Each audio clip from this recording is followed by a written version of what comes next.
प्रिय विद्यार्थियों, संस्कृत प्रेम गंगा में आप सभी का स्वागत है। मैं हूं प्रेमलता और आज आप सभी सीखने और समझने वाले हैं षष्ठ पाठ भारतीय संस्कारा के प्रश्न उत्तरों को।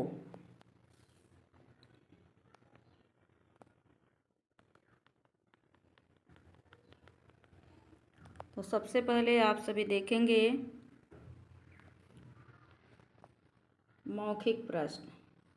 मौखिक प्रश्न अभ्यास में मौखिक प्रश्न है।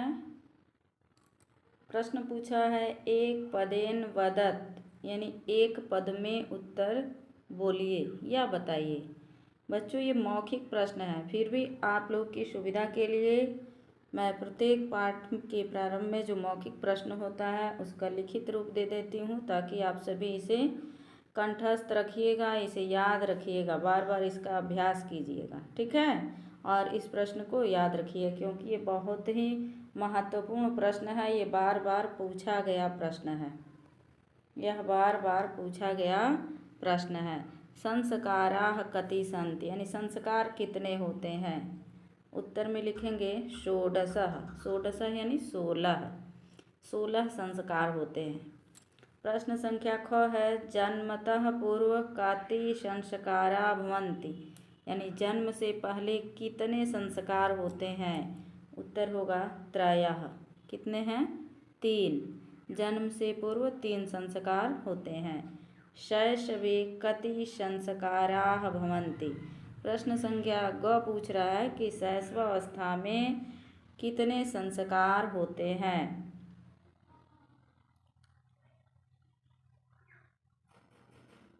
शैशवावस्था में कितने संस्कार होते हैं। बच्चों उत्तर होगा 6 यानी 6। कितने? 6। शैशव संस्कार में बाल्यावस्था में जो संस्कार होते हैं वो 6 संस्कार होते हैं। प्रश्न संख्या घ दिया है। प्रश्न संख्या घ कह रहा है कि अक्षरारंभः कीदृशः संस्कारः। अक्षरारंभः कीदृशः संस्कारः। अक्षरारंभ कैसा संस्कार है, तो ये शिक्षा संस्कार है। शिक्षा संस्कार के अंतर्गत आता है। पहली बार इसमें शिशु जो है, बालक जो है क्या करता है, अक्षर लेखन शुरू करता है, या अंक को लिखता है या अक्षर को लिखता है, तो अक्षरारंभ संस्कार होता है, ठीक है। अंग प्रश्न है कि गृहस्थ जीवनस्य एक संस्कारः कः, तो उत्तर है विवाह संस्कार। गृहस्थ जीवन में मात्र एक ही संस्कार है और वह है विवाह संस्कार। अब बच्चों दिया है अभ्यासः और लिखितः, यानी लिखित प्रश्न का उत्तर अब पूछा जा रहा है इस अभ्यास के अंतर्गत। और इसमें भी कह रहा है कि एक पदेन उत्तराणि लिखत, एक पद में ही उत्तर दीजिए।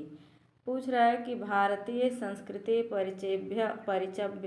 परिचयः केभ्यः जायते, यानी भारतीय संस्कृति में परिचय किस प्रकार जाना जाता है, तो संस्कारों से। संस्कारेभ्यः। उत्तर क्या होगा? संस्कारेभ्यः। प्रश्न संख्या ख है शैक्षणिकाः संस्काराः कति सन्ति। शैक्षिक संस्कार कितने होते हैं, तो उत्तर लिखना है 5 यानी 5। शिक्षा संस्कार के अंतर्गत 5 संस्कार आते हैं, ठीक है।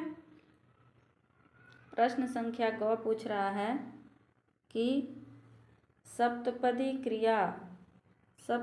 क्रिया कस्मिन् संस्कारे विधीयते। सप्तपदी क्रिया किस संस्कार में होता है, तो ये बच्चों विवाह संस्कार में होता है, ठीक है। प्रश्न संख्या घ है भारतीय दर्शनस्य महत्वपूर्णम उपादानम किम। भारतीय दर्शन का महत्वपूर्ण उपादान क्या है, ये 2024 में पूछा गया प्रश्न है, ठीक है। उत्तर लिखना है संस्कार हैं। भारतीय दर्शन के महत्वपूर्ण उपादान क्या है, तो उत्तर होगा संस्कार। संस्काराः संस्कृत में लिखेंगे। प्रश्न संख्या अंग है सीमांतो नयनम केषु संस्कारेषु गण्यते। सीमांतो नयन किस संस्कार में गिना जाता है, तो ये है जन्म पूर्व संस्कारेषु। जन्म से पहले 3 संस्कार होते हैं ना, उसी में का एक सीमांतो नयनम होता है, ठीक है। एक होता है गर्भाधान, दूसरा होता है पुंसवन और तीसरा होता है सीमांतोन्नयनम। अब प्रश्न संख्या 4 कह रहा है कि अन्नप्राशनम केषु संस्कारेषु गण्यते। अन्नप्राशन संस्कार किस संस्कार में गिना जाता है? तो बच्चों उत्तर होगा शैशव संस्कारेषु, यानी शैशव संस्कार में है, बाल्यावस्था के संस्कार में। चलिए प्रश्न संख्या 6, गुरुगृहे शिष्य कान पालयन अध्ययनम करोति। गुरुगृह में शिष्य किसके पालन का अध्ययन करता है? शिक्षा नियमानाम, शिक्षा के नियमों का पालन करके अध्ययन करता है। अब प्रश्न संख्या 2 कह रहा है कि पूर्ण वाक्येन उत्तराणि लिखत। पूरे वाक्य में उत्तर लिखिए, यहाँ ध्यान देना है, ठीक है। ध्यान तो सब जगह देना है, लेकिन यहाँ इस बात का ध्यान रखना है कि यहाँ पूरे वाक्य में उत्तर लिखना है। प्रश्न क्या है देखते हैं।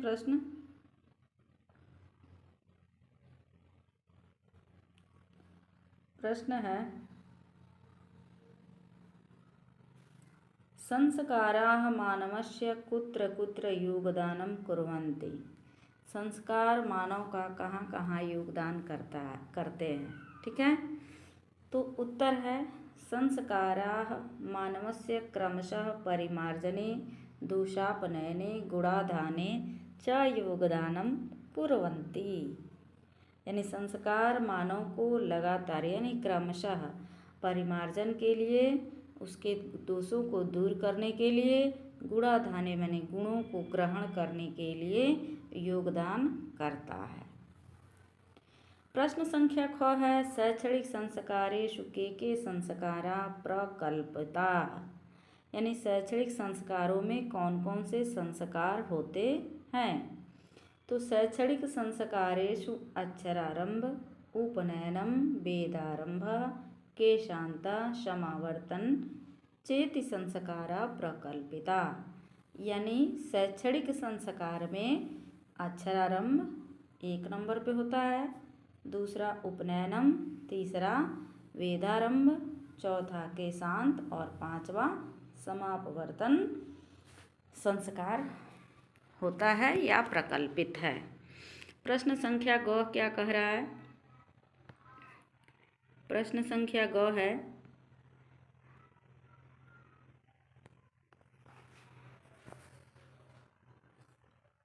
शैशव संस्कारेषु के संस्कारा संपद्यन्ते।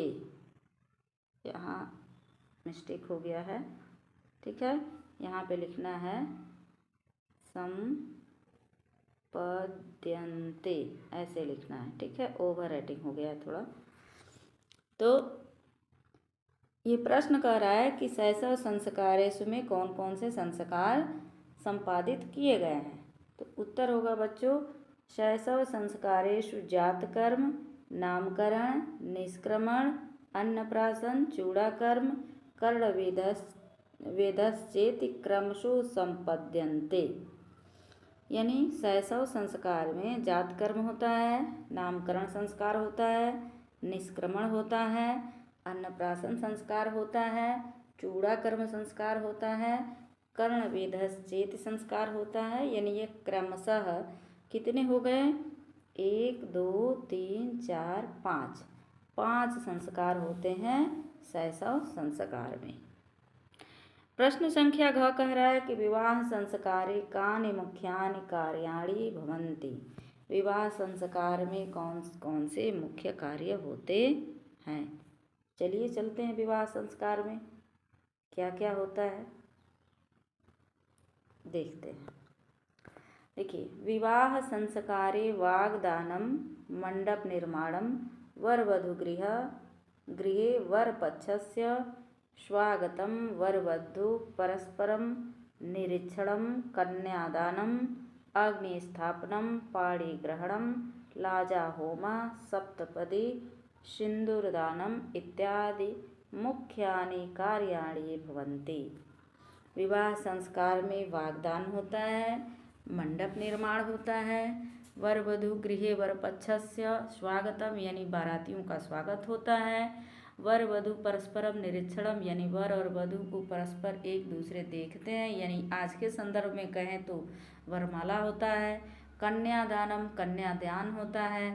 अग्नि स्थानम यानी हवन के लिए अग्नि जलाना होता है। पाणिग्रहम पनिग्रहण लोग कहते हैं गांव में। लाजा होमा यानी दोनों वर के बुआ जी भी लावा भूजती हैं और कन्या की बुआ जी भी लावा भूजती हैं। दोनों लावा को मिला करके जो हवन होता है उसे लाजा होमा कहते हैं। इसी तरह से सप्तपदी है, सिंदूरदान है, जो मुख्य कार्याणि है, मुख्य कार्य है वो विवाह संस्कार में होते हैं।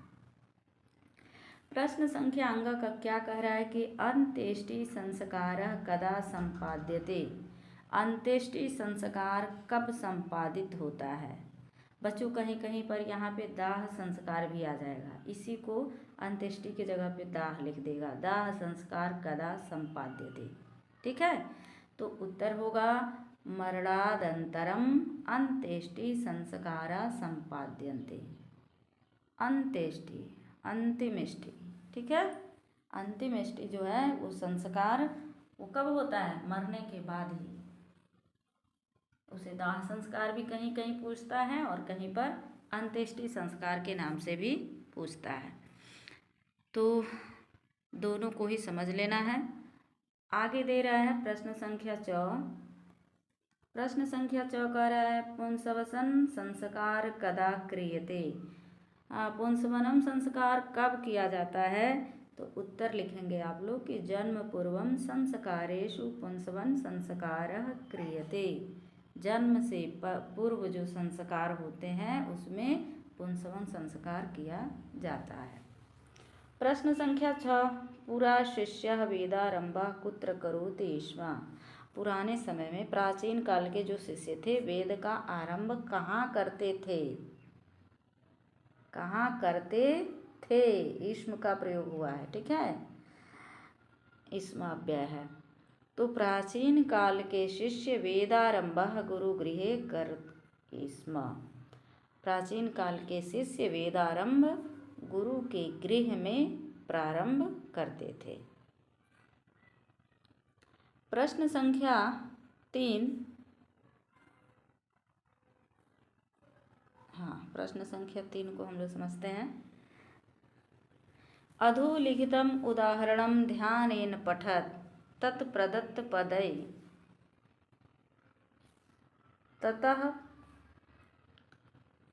ततः प्रदत्त पदै, यहाँ खाली स्थान है, ठीक है, यहाँ भी है। कृत्वा करोति कुर्वन्ति प्रयोगपूर्वकम च एकैक वाक्यम रचयत। कह रहा है नीचे लिखे गए उदाहरण ध्यान से पढ़िए, उसके बाद दिए गए पदों से कृत्वा, ठीक है, कृत्वा लगा करके करोति और कुर्वन्ति का प्रयोग करके एक एक वाक्य की रचना कीजिए। प्रश्न को ध्यान से समझना है, ठीक है। कृत्वा कुर्वन्ति करोति, ये 3 शब्द हैं। पहला है कृत्वा, दूसरा करोति और कुर्वन्ति। कृत्वा माने करके, करोति माने करता है और कुर्वन्ति माने करते हैं, ठीक है। इन तीनों से ही वाक्यों को बनाना है। तो सबसे पहले उदाहरण को भली भांत समझते हैं। उदाहरणम में दिया है क में बालकः स्नानं कृत्वा अध्ययनं करोति। बालक स्नान करके अध्ययन करता है, ठीक है। और ख उदाहरण कह रहा है जनाः भोजनं कृत्वा शयनं कुर्वन्ति। लोग यानी बहुत सारे हैं, बहुवचन है, भोजन करके शयन यानी सोने का कार्य करते हैं, ठीक है। शयनम माने सो जाना। यहाँ ये ध्यान देना है क्री धातु का लट लकार का ये एक वचन है और यह बहुवचन है, ठीक है, यह ध्यान में रखना है। तो लट लकार के एक वचन में ही क्रिया कर्ता होगा, कर्ता भी वही रहेगा जो यहाँ पे क्रिया है। यहाँ अगर बहुवचन है तो यहाँ भी कर्ता बहुवचन होगा। इसी के आधार पे कह रहा है कि आप प्रश्न बनाइए और इसमें कृत्वा प्रत्यय को ले लीजिए। देखिए कृत्वा प्रत्यय लगा दिया है, ठीक है, यहाँ पे लगाए हैं ना। तो ये तीनों ही शब्द महत्वपूर्ण है, करोति, कुर्वन्ति और कृत्वा। करोति एक वचन, कुर्वन्ति बहुवचन और क्री धातु के लट लकार का यह दोनों ही शब्द है। इसी के आधार पर कर्ता बना करके वाक्य की रचना की करने के लिए आदेशित किया जा रहा है। अब शब्द देखिए यहाँ पर कौन कौन से हैं, कौन कौन से शब्द दिए हैं। शब्द दिया है अग्नि स्थापनम, अक्षर लेखनम, और कौन से शब्द हैं, पाणी ग्रहणम, निरीक्षणम, गोदानम, उपनयनम, वागदानम। क ख ग घ अंग च छ तक प्रश्न बनाना है, ठीक है। अब आप ऐसे आइए, फिर आते हैं यहाँ पे।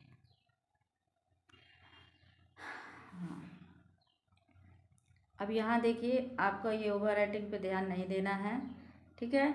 यहाँ है अग्नि स्थापनम, इसी से वाक्य बनाना है। तो वाक्य बना है सह अग्नि स्थापनम कृत्वा हवनम करोति, वह अग्नि स्थापना करके हवन करता है। ते अग्नि स्थापनम कृत्वा हवनम कुर्वन्ति, यहाँ बहुवचन, यहाँ एक वचन, यहाँ भी तत् का एक वचन और यहाँ बहुवचन, यानी सह मने वह, तौ मने द्विवचन होता है, द्विवचन का प्रयोग करना ही नहीं है। ते में आ गया है बहुवचन।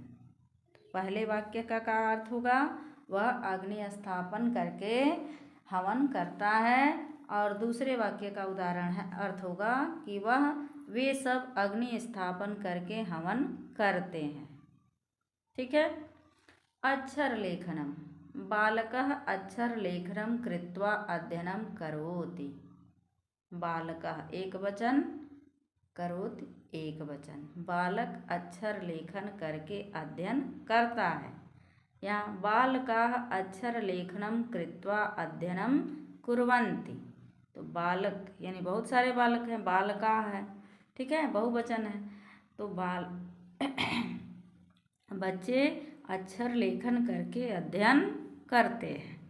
ऐसे ही वाक्य बनाना है, बस ये ध्यान में रखना है कि इसमें कृत्वा प्रत्यय का प्रयोग है और कर्ता क्रिया के अनुसार लगाना है। अब प्रश्न संख्या ग है मोहनः पाणी ग्रहणम कृत्वा विवाहम करोति, क्योंकि शब्द दिया है पाणी ग्रहण, ये सारे शब्द दिए गए हैं, इसी शब्द से बनाने हैं। मोहन पाणी ग्रहण करके विवाह करता है, ठीक है, एक वचन यहाँ, एक वचन यहाँ। ते पाणी ग्रहणम कृत्वा विवाहम कुर्वन्ति, वे सब पाणी ग्रहण करके विवाह करते हैं। यहाँ मोहनाः भी हो सकता है, यानी बहुत सारे मोहन, ठीक है, मोहनः, मोहनौ, मोहनाः वैसे भी हो सकता है, लेकिन हमने यहाँ पर ते लगा दिया है, यानी बहुवचन का प्रयोग यहाँ पे करना है। निरीक्षणम, यानी सैनिकः निरीक्षणम कृत्वा आक्रमणम करोति, सैनिक एक वचन है, करोति भी एक वचन है। सैनिक निरीक्षण करके आक्रमण करता है, सैनिक निरीक्षण करके आक्रमण करता है। सैनिकाः निरीक्षणम कृत्वा आक्रमणम कुर्वन्ति, सैनिक बहुत सारे सैनिक निरीक्षण करके आक्रमण करते हैं, ठीक है। चलिए अब अंग में दिया है गोदानम, छात्र गोदानम कृत्वा अध्ययनम करोति, छात्र गोदान करके अध्ययन करता है। छात्राः गोदानं कृत्वा अध्ययनं कुर्वन्ति, बहुत सारे छात्र गोदान करके अध्ययन करते हैं। अब देखते हैं अगला वाक्य क्या है। अगला है उपनयनम, शिशु उपनयनम कृत्वा वेदारंभः करोति, शिशु उपनयनम करके वेदारंभम करोति। यहाँ पर एक वचन, यहाँ भी एक वचन।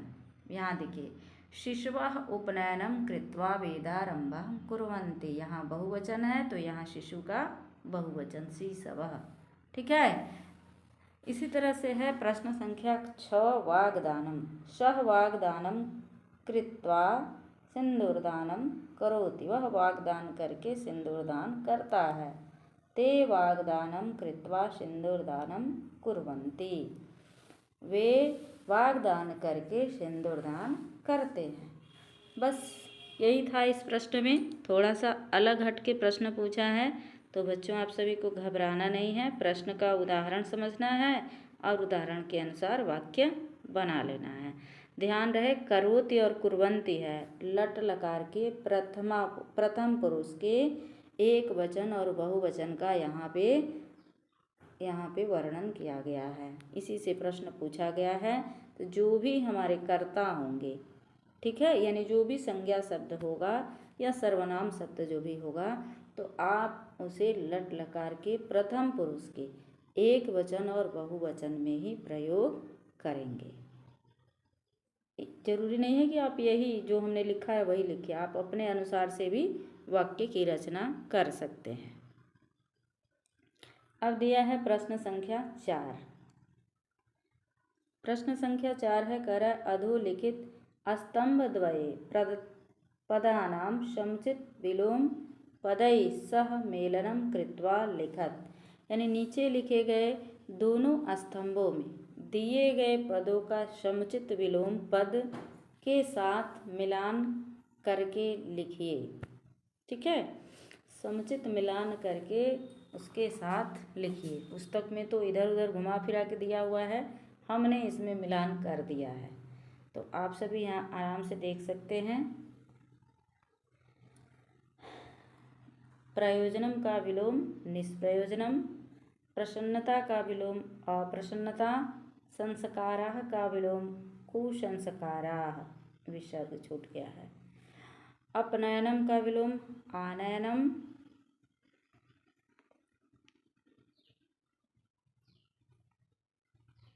स्मरते का विलोम विस्मरते, वरिष्ठानाम का विलोम कनिष्ठानाम, गुणाधानम का विलोम गुणापनयनम।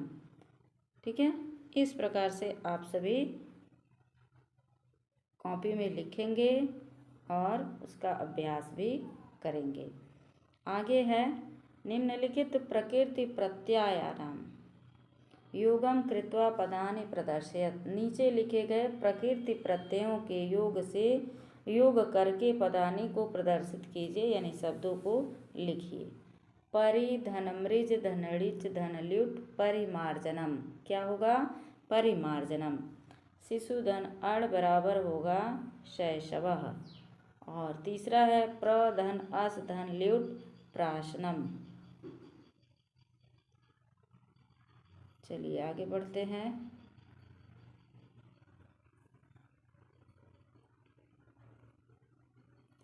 लिख धन ल्युट, हलंत रहेगा, लिख धन ल्युट लेखनम, क्रम धन सत्री क्रमन।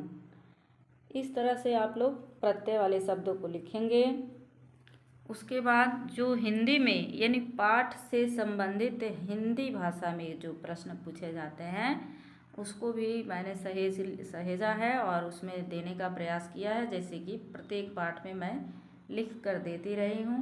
उनमें से कुछ प्रश्न हैं जिनका अभ्यास आवश्यक है, क्योंकि ये सारे प्रश्न महत्वपूर्ण हैं और यह बारी बारी से हमको लग रहा है कि 2020 से लेकर के अभी तक ये बारी बारी से हर वर्ष पूछे जाने वाले प्रश्न हैं जिनको हमने यहाँ पर लिखा है।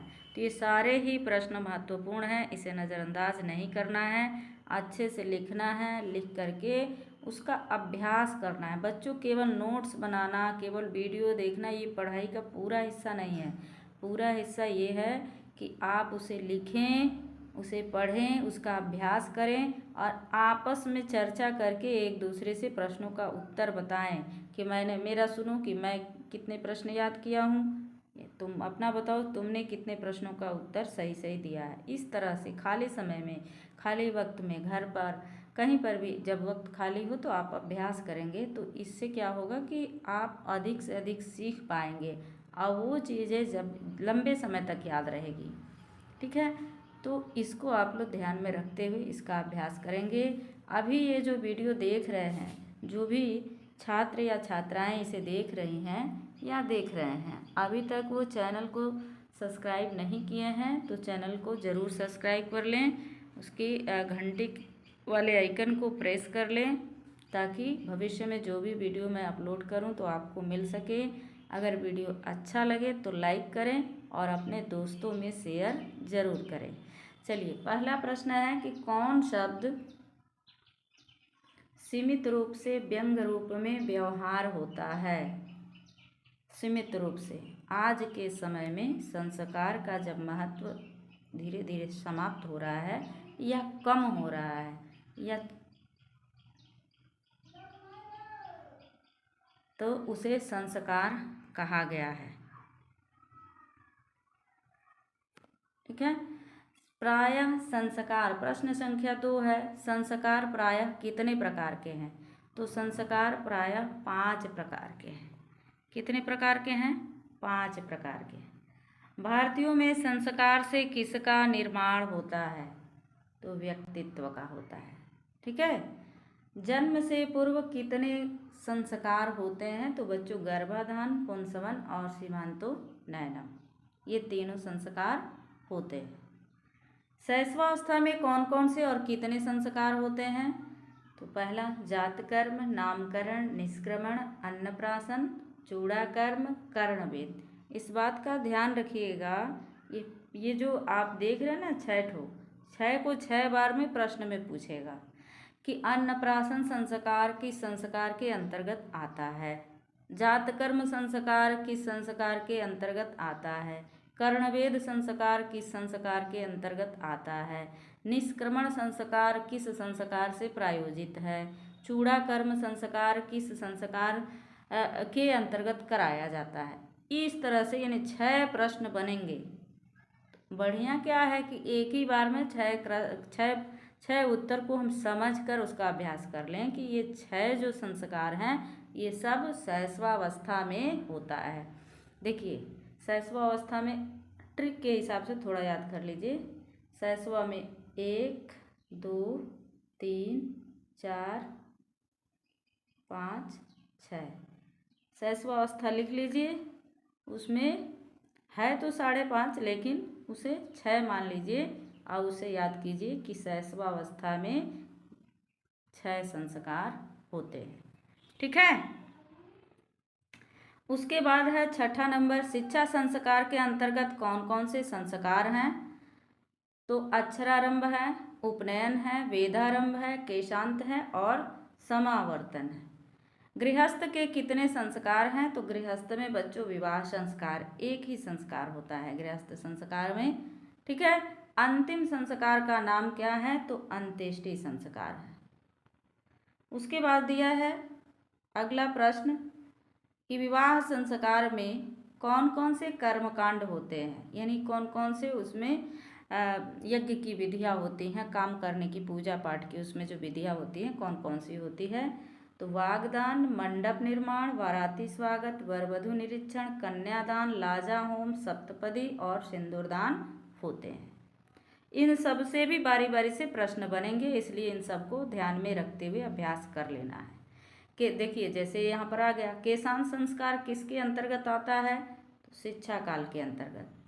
चूड़ाकर्म संस्कार किसके अंतर्गत आता है? तो शैशवावस्था के अंतर्गत। उसी तरह से पूछ रहा है कि मंडप निर्माण किस संस्कार में होता है? तो विवाह संस्कार में। मरने के बाद कौन सा संस्कार होता है? अंत्येष्टि संस्कार या फिर दाह संस्कार। 14वां प्रश्न है कि प्राचीन संस्कृति की पहचान किससे है? तो संस्कारों से है। गृहस्थ जीवन में प्रवेश किस संस्कार के उपरांत होता है? तो विवाह संस्कार जब होता है तभी तो आदमी गृहस्थ जीवन में प्रवेश करता है। 16वां प्रश्न है, प्राचीन काल में शिष्यों को क्या कहा जाता था? तो ब्रह्मचारी। अगला प्रश्न है कि समावर्तन संस्कार के बाद शिष्य क्या करता था? तो गुरु गृह से गृहस्थ जीवन में प्रवेश करता था। प्राचीन काल में जीवन के सभी मुख्य अवसरों पर क्या होता था?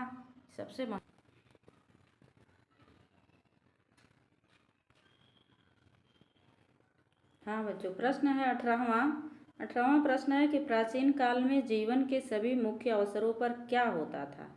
तो उत्तर होगा वेद मंत्रों का पाठ, बड़ों का आशीर्वाद, हवन और पारिवारिक सदस्यों का मिलन। ये बहुत महत्वपूर्ण कार्य होता था। इसी से परिवार में एकता बनी रहती थी, प्रेम रहता था, संयुक्त वाक्य इसी से जुड़ा रहता था। अब है प्रश्न संख्या 19, भारतीय दर्शन का महत्वपूर्ण उपादान क्या है। तो संस्कार है। 20वां क्या है, संस्कारों से मानव जीवन में किस प्रकार का परिवर्तन होता है।